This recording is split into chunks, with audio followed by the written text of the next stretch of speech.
Hi, welcome to the video on balancing nuclear equations self-check. This video will help you to complete this assignment. Remember, as you go, you want to check at the top. There's a progress bar, and it'll let you know if you got the answer correct, because every time you get an answer correct, the number at the top will increase from 1 all the way to 15. So let's go ahead and get started. So what you're asked to do is to complete the nuclear reactions below. If all pieces are correct for reaction, progress bar to the right will increase. Okay, so what do they mean by complete the nuclear reactions below? You are filling in these empty boxes here with the correct numbers. So mass number on top, atomic number on the bottom, and symbol, which is to the right side, to balance the nuclear reaction equation. Well, what do we mean by balance? Okay, let's go back here. So remember, a balanced nuclear reaction follows the law of conservation of mass, which means you can't create it or destroy it, but you can change it around. And so how do we see that in a nuclear reaction? How do we keep track of the fact that the mass is not being created or destroyed, it's being conserved? We do that by looking at the total mass number and total atomic numbers on both sides of the arrow. So you know how a mathematical equation is separated by an equal sign? In chemical reactions or nuclear reactions, they're separated by an arrow. And we want to make sure that the mass number, total mass number on both sides, and total atomic number on both sides are the same. So looking at the mass numbers here, on the reactant side, which is the right side shown in blue, 14 plus 4 is 18. If we look on the product side, which is shown in red, 17 plus 1 is 18. So that checks out. Those are the same on both sides of the arrow. And the atomic number, the same thing. The bottom number, 7 plus 2. On the reactant side is 9. And on the product side, 8 plus 1 is 9. So they're equal on both sides of the arrow. The thing to keep in mind is the arrow is what splits it, so make sure you keep track of where that arrow is. All right, so let's go back to our problem. In our first problem here, they give us some information, right? So we see we have uranium, we have its mass number. Here we have nothing. We have some symbol we need to fill in. And we have helium-4 or an alpha particle. Okay, so let's go ahead and begin. We want to make sure that the total mass numbers and atomic numbers on both sides are the same. And you can kind of start in multiple places here. Where I like to start, I like to eliminate as many blanks as I can. You see how this first one has only one blank? Wherever there's only one blank, start with that one if it's at the bottom, if it's the bottom blank. So where the atomic numbers, because we can easily fill it in. So for this one, we can start here. For the second one, we can start here. And so for this one as well, okay? If the blank is on the top, if it's the mass number, you may not be able to start here. But I'm going to go ahead and try and start at this blank. And the way that we do that is, remember, the atomic number is what identifies the element. So if we know the element, we can figure out the atomic number and vice versa. This is telling me it's U, which is uranium. So all I need to do is look on the periodic table and find uranium. And in that review document, you have the periodic table there, or you can use Google periodic table. I need to look for uranium, symbol U. Okay, and then that will tell me the atomic number. I can fill that in.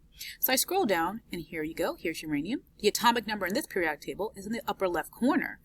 Okay, that's 92. Now you may be thinking, wait, it's in the upper left corner, so wouldn't that be the number that goes here? No, that's not the case. It's just the way that they've designed this periodic table. Sometimes it's top in the middle, sometimes it's below it, but in this periodic table, it's in the upper left corner. So that would be the bottom number in my symbol, the atomic number. I'm going to go ahead and type in 92 here. All right, now I'm looking good. So now what I need to do is figure out, well, what are the numbers that go in the other blanks? And then I can figure out the symbol last. Okay, so let's start with our mass number. Remember that we said with a balanced nuclear equation, the total mass number on both sides of the equal sign, or the arrow, must be the same. They must be equal. And here's where my arrow, so this is where the reaction splits. So that I know that on the reactant side, on the left of the arrow, the total mass number is 238, because I just have the uranium by itself. So that total mass number is 238. That means that on the product side, when I add up the blank and the 4, that also must equal 238. So I'm going to ask myself, what could I add to 4 to give me 238? And that answer, of course, is 234. So what could you add to 4 to give you 238? It's 234. Now, mathematically, what I did, a simplified way of talking about the math I did 238 minus 4. But you have to be careful with that. I like to ask myself the question each time, what plus 4 will give me 238? Just to make sure, because sometimes you're subtracting and sometimes you're adding. So you need to be careful about that. The other way that you can do is you can always, after you fill the blank in, make sure that the numbers make sense. So you find where your arrow is and you do your tally, your total, sorry. 238 on the left side of the arrow. Okay, let's make sure that on this side it also equals 238. So 234 plus 4, type that in my calculator. Does that equal 238? It does, so then these numbers are looking good. All right, we're going to do the same thing now on the bottom. So again, I know on the left side, on the reactant side, the total is 92. All right, that's 92. That means that on this side, blank plus 2 must equal 92. So what could I add to 2 to get me to be 92? To give me 92, and that would be, of course, 90. So type that in. Okay, so I typed that in, and that looks good. Let's go ahead and check it. 90 plus 2 equals 92. It sure does. So then these numbers are right. Lastly, how do I fill in the symbol? Well, remember, the bottom number, the atomic number, always goes with the symbol. They go hand in hand. If you know the bottom number, you can figure out the element symbol and the type of element. If you know the type of element, you can figure out the atomic number, okay? Because this atomic number is what is used to identify the element. So of course I have to go back to my periodic table, and I'm going to look for the element that has an atomic number of 90. So I go here and look in the periodic table, scroll, scroll, scroll, scroll, scroll. There it goes. So atomic number of 90 is TH, that's thorium. So I'm going to type in the symbol capital T, lowercase h. All right, now let's check to see if this is right. The way that we check it is we click off of that section anywhere on the anywhere is fine as long as it's off that section. And notice that the 1 appears. That means that I've got it correct. Yay me. Okay, so you're going to do the similar thing for all of these, like the first couple of rows. That's what you're going to do. One thing to note is that sometimes the symbols, these are elements like thorium, uranium, they're going to come from the periodic table. Okay, you can identify using that bottom number, which is the atomic number. But other elements are a little weird. You'll notice that like they'll have a mass number, which is the top number of 0. Okay, like in this case, or a bottom number that's -1 or something like that, or some weird symbol like a little e. So what do you do in those cases? In those cases, you're going to have to review the particles. You're going to use the particles symbols, which are shown here, and here are the list of them: alpha, beta, positron, proton, neutron, and gamma. And you'll notice that, like, for example, an alpha is actually the same as a helium-4 nucleus, so some of them will overlap.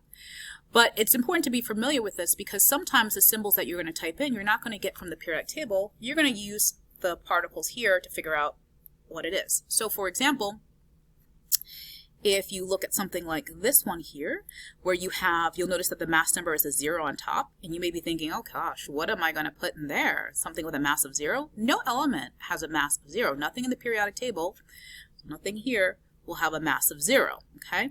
And again, the mass number is not the atomic number, which is shown in the upper left corner, okay? So that's your clue that that one is not something you find in the periodic table, okay? So even though when you go to balance this, you would say 9, we know that this is 9, then this side also, the right side must also be 9. 8 plus 1 would be 9. We know there's a 1 there, but that's not going to be hydrogen because the mass is 0. Okay, where do I go for that? Well, in that case, I'm going to have to go down here and look for something with a 0 on top and a 1, or in this case, a positive 1 on the bottom. And that symbol is going to be an E. So we go ahead and we type an E in here. And that's how you would fill that out, okay? All right, last set we want to go over are the last 6. And in the last 6, there isn't much information at all, in fact, but a lot of the information is hidden in the statement above it. They're telling you the type of reaction, so you have to use that information to help you fill it out. It says thorium-234 decays by alpha emission. So first thing, what are we talking about alpha emission, or this one's beta, or electron capture? Let's talk a little bit about emission reactions for decay reactions. And so for that, we're going to go back to our Google Slides.